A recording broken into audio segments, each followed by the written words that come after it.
Hello and welcome back to my studio, and welcome to the next in my series of quick watercolour tips. This is tip number 7, and I'll be giving you a few tips on how to use salt for special effects in your watercolour painting.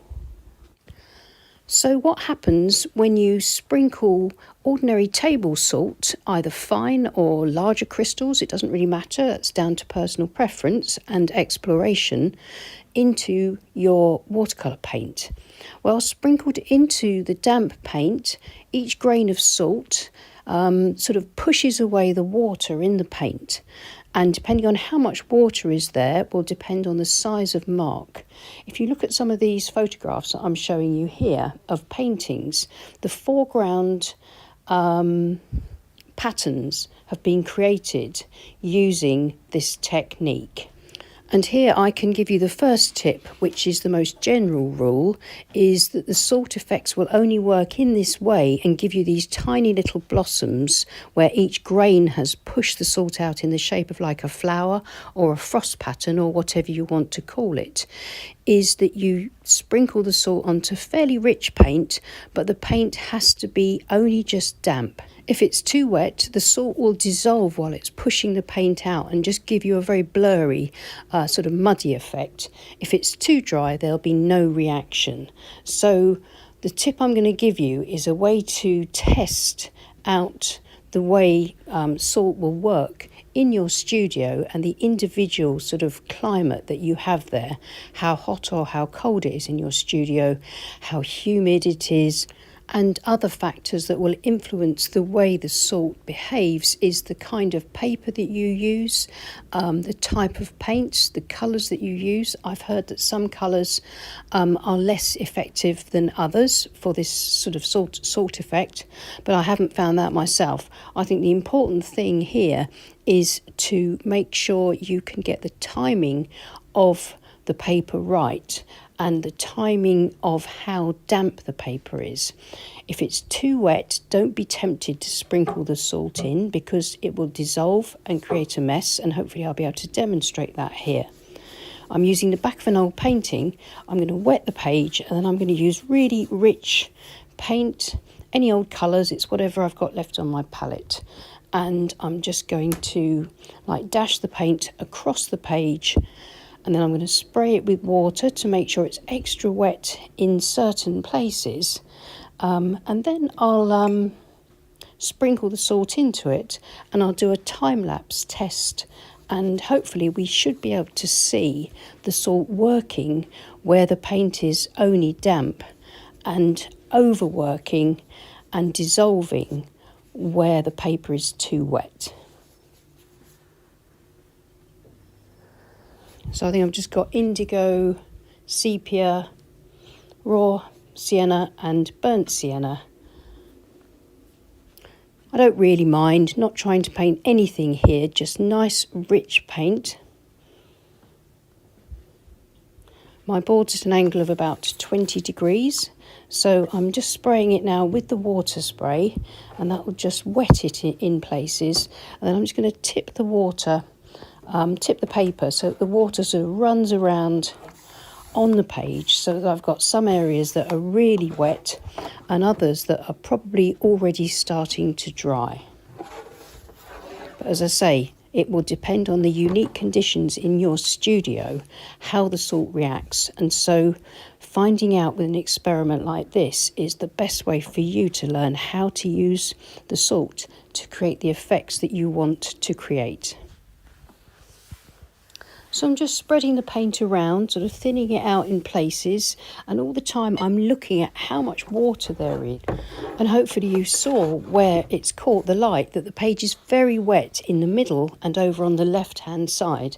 But top and bottom right corners, I can see that the paint is beginning to dry. I know that because I can see that the sheen is far less in those areas. So I'm confident when I sprinkle my finely ground table salt across the whole page that top and bottom right corners are going to give me the best results.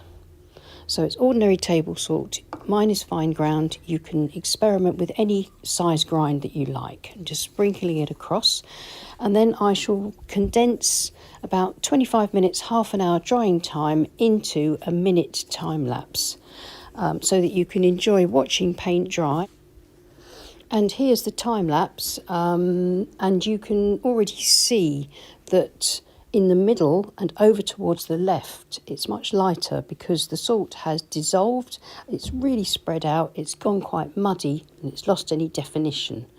But I hope you can also see that towards the right, where the paint is still a bit stronger, the page was drier, the paint was drier, so the salt effects are beginning to make those little tiny blossom or frost pattern shapes. It's almost dry. I'd say it's half dry actually, so I'll just show you the progress. Really muddy. Paint was too thick there, but if we move over there to the bottom, you can see there's our little salt blossoms, which is what we're looking for, where the paint was damp, the sheen was just going off it. And here, where it's slightly wetter, we have a slightly wilder effect. And then towards the top, again, we get those little tiny frost patterns or little flower blossoms, as I call them. There's a lot of granulation that's happened, but there's a lot of mud too. I love nearly all of the textures and the granulation that's happened here. And I think it's an interesting experimental piece. Now, I've finished off the drying off camera, and here's the dried experiment, and we'll take a closer look in a moment, but sometimes you'll get some salt sort of left on the page where it hasn't completely dissolved, so the best thing to do is get a clean dry brush and just brush off any surplus remaining salt. So let's remove the tape and have a look at the experiment with a clean border, and it always helps us to see things more clearly when we don't see the brush strokes that go across the tape. Now, those of you that love abstracts, I'm sure will love lots of these effects here. But if you're looking for the more realistic effects, then studying your experiment like this, making some notes as well of your findings, will really help you then to be able to work a little bit more predictably with salt in your landscape paintings. If we just zoom in a bit, you can see here where it is a bit of a muddy mess, but the textures are still really nice, but it's not exactly what I was looking for. This area here is a lot better. We have our beautiful little individual frost patterns. If you could imagine those in a foreground painting as sort of frosty seed heads and flowers or brambles in a winter painting, I think that, you know, those effects are lovely.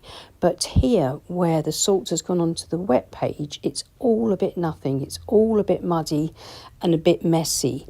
And I think you'd find that would spoil your painting if you ended up with a foreground that looked like that. So try out these experiments for yourself. Make notes in your sketchbook so that you understand the timing of your paper, the timing of your water and your paint, and I'm sure that you'll have some really successful results with your salt. And patience is probably key with this. I would err on the paper being sort of too dry than it being too wet before you apply the salt. If it's too dry, you won't get any effects, but then you won't spoil your paint application either. But you'll find with practice that you'll find that really sweet spot just before it dries, so that when you sprinkle on your salt crystals, you'll get these delicate frost patterns and flowers on a regular basis. So I hope that was helpful. If you want to see more quick watercolour tips, please check out the playlist. And if you liked the video, then please give us a thumbs up and consider subscribing to our channel if you haven't already.